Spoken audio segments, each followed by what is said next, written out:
Bonsoir. Je suis très heureux de te retrouver encore et je remercie Claudine avec qui nous travaillons sous l'égide du Saint-Esprit. Il y a une vidéo et tu peux voir le titre « Jeu problématique ». C'est au singulier. Mais notre thème, c'est « Jeu problématique » au pluriel. Nous parlerons d'un jeu, mais il existe encore d'autres types de jeux que le diable a mis en place pour détourner les enfants de Dieu et les inciter à faire le mal. Tu te rappelles, nous avons vu hier comment le bébé pouvait connaître les lettres de l'alphabet, son cerveau est prêt à retenir. Pourquoi on est surpris de voir cela? Tout simplement parce qu'une maman a estimé qu'elle doit faire l'éducation de son enfant. Et je m'adresse à toutes les femmes, toutes les grand-mères. Rappelle-toi, nous avons vu hier dans Deutéronome 6, versets 1 à 7, que les grands-parents, les hommes, d'accord, tu l'inculqueras à ton fils et tu l'inculqueras au fils de ton fils. Donc les grands-parents ont un devoir. Si maintenant tes enfants ne font pas leur devoir, Dieu te demandera des comptes. As-tu entendu? Parce que c'est écrit dans la Bible, dans Deutéronome 6, versets 1 à 7. Tu ne pourras pas dire, c'est pas moi, c'est l'enfant de mon fils. Non, c'est écrit dans la Bible, Deutéronome 6, versets 1 à 7. Donc dès à présent, tu dois apprendre à ton enfant à avoir la crainte de Dieu, à respecter la Bible, à faire ce que dit la Bible pour qu'à son tour, il soit à même de faire quoi? Eh bien, de reproduire non pas seulement ce qu'il voit en toi, mais ce qu'il lit dans la parole de Dieu. Aujourd'hui, jeu problématique. Alors, dans la vidéo, c'est un jeu qui est réservé pour les enfants à partir de 8 ans. Et pendant qu'on joue, il y a des cartes. Et sur une carte, que peut-on lire? Toucher la langue d'un joueur, l'une des personnes qui joue donc dans le jeu, avec le bout de ta langue. C'est-à-dire que tu demandes au petit copain, la petite copine qui est en face, ouvre ta bouche. Elle ouvre la bouche, mets ta langue légèrement dehors. Et l'autre, il vient, il va coller sa langue sur la langue de la copine ou du garçon avec qui il joue. C'est vendu, oui. C'est vendu. Comment expliques-tu ça? Lorsque j'ai touché ma langue avec ta langue, qu'est-ce qui va se passer après? Dis-moi. Le diable est à l'œuvre pour prendre les enfants, les induire dans le péché très tôt. Comment protéger nos enfants? J'ai encore en mémoire quand j'étais enfant. Tu sais ce qu'on faisait? On prenait les planches de morue, on cherchait une scie, on sciait pour faire un petit camion. Lorsqu'on n'avait pas de scie, on prenait une boîte de sardines, on enlevait le haut, on faisait 4 trous, on prenait une bûchette, le coco, tu sais, la branche de coco, on prenait une bûchette, et on prenait quelque chose de rond qu'on piquait à l'intérieur avec les bûchettes, c'était les 4 trous. Et on prenait un bout de bois de glycéria, on attachait une ficelle dans une partie de la bûchette de la roue avant, des deux côtés, et on mettait le bois de glycéria dans la petite voiture, et la ficelle arrivait au niveau du bois, on poussait et on avait une petite voiture. Et lorsqu'on avait le camion, c'était bien, parce qu'on cherchait une pile qu'on mettait dans la benne du camion, on mettait 2 petites ampoules, et le soir, nous avions nos camions avec de la lumière. Cela développait le tempérament, le caractère. On était tous des bricoleurs. Eh oui, le diable a dit, mais non. Alors que certaines personnes vont acheter des jouets pour leurs enfants, dans le cadre de la fête de fin d'année, je ne te parle pas de Noël, puisque le Christ n'est pas né le 24 décembre. Ça, tu devrais le savoir. Je t'invite à faire attention à ce que tu achètes. Mais lisons la parole. Dans Somme chapitre 101, le verset 1 à 3 de David. Je chanterai la bonté et la justice. C'est à toi, Éternel, que je chanterai. Je prendrai garde à la voie droite. Quand viendras-tu à moi? Je marcherai dans l'intégrité de mon cœur au milieu de ma maison. Je ne mettrai rien de mauvais devant mes yeux.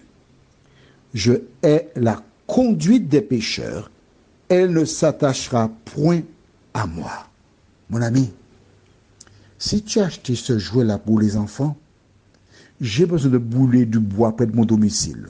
Tu as déjà mon numéro de téléphone. Appelle-moi, je vais venir le récupérer, je vais brûler cela. Mais ne donne pas ce jeu-là à tes enfants. Le diable cherche à détruire ton enfant. Il propose toute espèce de jeu et d'éléments pour les détourner de la saine doctrine de la parole de Dieu. Quand un jour, la mère de Moïse le mit au monde, elle avait peur qu'il soit tué parce que le pharaon avait exigé que tous les petits garçons soient jetés dans le fleuve, le Nil. Alors qu'est-ce qui s'est passé? Allons dans le livre de Genèse, Exode chapitre 2, et je lis du verset 1 à 10. Un homme de la maison de Lévi avait pris pour femme une fille de Lévi. Cette femme devint enceinte et enfanta un fils. Elle vit qu'il était beau, et elle le cacha pendant 3 mois. Ne pouvant plus le cacher, elle prit une caisse de jonc qu'elle enduisit de bitume et de pois. Elle y mit l'enfant et le déposa parmi les roseaux sur le bord du fleuve. La sœur de l'enfant se tint à quelque distance pour savoir ce qui lui arriverait. La fille de Pharaon descendit au fleuve pour se baigner, et ses compagnes se promenèrent le long du fleuve. Elle aperçut la caisse au milieu des roseaux, et elle envoya sa servante pour la prendre. Elle l'ouvrit et vit l'enfant. C'était un petit garçon qui pleurait. Elle en eut pitié, et elle dit, « C'est un enfant des Hébreux. » Alors la sœur de l'enfant dit à la fille de Pharaon, « Veux-tu que j'aille te chercher une nourrice parmi les femmes des Hébreux pour allaiter cet enfant ?» « Va, lui répondit la fille de Pharaon. Et la jeune fille alla chercher la mère de l'enfant. La fille de Pharaon lui dit, « Emporte cet enfant et allaite-le-moi. Je te donnerai ton salaire. » La femme prit l'enfant et l'allaita. Quand il eut grandi, elle l'amena à la fille de Pharaon, et il fut pour elle comme un fils. Elle lui donna le nom de Moïse, car, dit-elle, « Je l'ai retiré des eaux. » Waouh! Tu as compris l'histoire? Tu ne la connaissais pas? Bon, maintenant tu connais. La Bible dit qu'il était beau. Mais tu sais, parfois, on dit que le singe, lorsqu'il prend son petit, il le trouve très beau. Donc, pour toutes les mamans, lorsqu'elles ont un enfant, c'est le plus beau bébé. Et c'est vrai. Je confirme. D'accord. Elle ne voulait pas perdre son bébé, le fruit de ses entrailles, celui qu'elle a porté dans son sein pendant probablement 9 mois. C'est pas comme Joshua, 6 mois, non, 9 mois.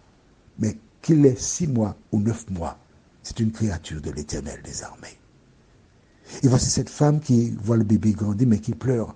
Mais garde pas, on entendra et on verra que ce garçon le jettera dans le Nil.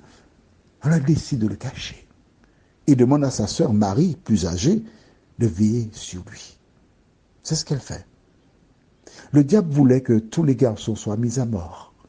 Mais Dieu, notre Dieu est si grand qu'il permet que ce soit la fille de Pharaon qui préserve la vie de Moïse, qui paie la mère de Moïse pour élever celui qui sera le libérateur d'Israël. Vois-tu, quand on veut te faire du tort, l'Éternel a toujours un projet pour ses enfants.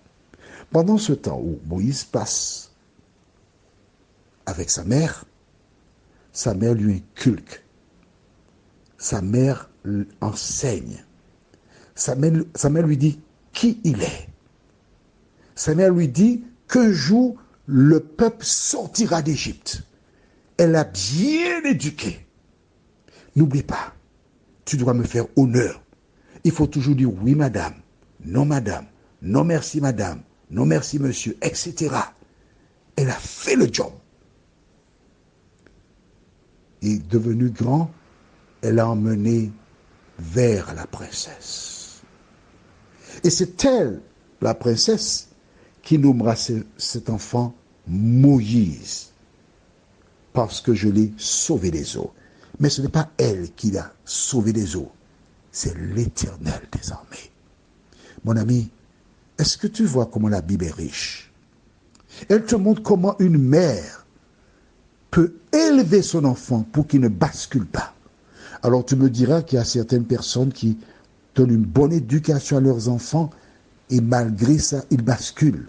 Je te répondrai tout simplement en te disant de prendre ta Bible dans Proverbe 22, verset 6. Allez, écris ça dans le cahier de 300 pages. Qu'est-ce que c'est? Mais si. Ah, tu es nouveau, tu es nouvelle, tu ne savais pas. D'accord. Alors, il faut avoir un cahier de 300 pages. Avant d'écouter l'audio, tu vois déjà les références bibliques, tu cherches les références bibliques. Ensuite, tu écoutes l'audio. Et quand tu écoutes, tu lis en même temps que moi les versets. Et tu prends des notes de ce que je dis, ce que tu ne savais pas, ce que tu découvres. Par exemple, que Moïse, c'est un nom donné par la fille de Pharaon, mais c'est Dieu qui a sauvé Moïse des eaux. Tu écris. Et c'est ainsi que tu grandiras et que tu apprendras. Alors, on va dans Proverbe 22, verset 6. Ça, c'est pour toutes les mamans et les papas qui souffraient, car à partir d'aujourd'hui, tu ne dois plus souffrir. La Bible déclare: instruis l'enfant selon la voie qu'il doit suivre, et quand il sera vieux, il ne s'en détournera pas. Tu donnes à l'enfant la base. Quand il rencontre ses copains à l'école, il reçoit d'autres informations. Et il est plus facile de faire le mal que le bien. Qu'importe. Mais Dieu te dit que lorsqu'il sera vieux, c'est-à-dire que lorsqu'il aura vécu des expériences et réalisé que ce que maman, papa m'avaient donné, c'est ce qui était bon, ils reviendront dans le droit sentier. C'est comme le fils prodigue. Laisse à Dieu le soin de s'occuper non pas de ton enfant, mais de celui qu'il a tissé dans ton sein. Prions. Seigneur, merci. Merci parce que tu nous rappelles encore que la mère de Moïse était à ses affaires. Cette femme a fait ce qu'il fallait. Aujourd'hui, viens bénir toutes les femmes, ainsi que les hommes responsables qui sont près de leurs femmes, à élever leurs enfants et en faire des citoyens pour l'éternité, nous t'en prions. Au nom de Jésus et pour ta gloire éternelle. Amen. Je te souhaite une bonne nuit sous le regard de Dieu.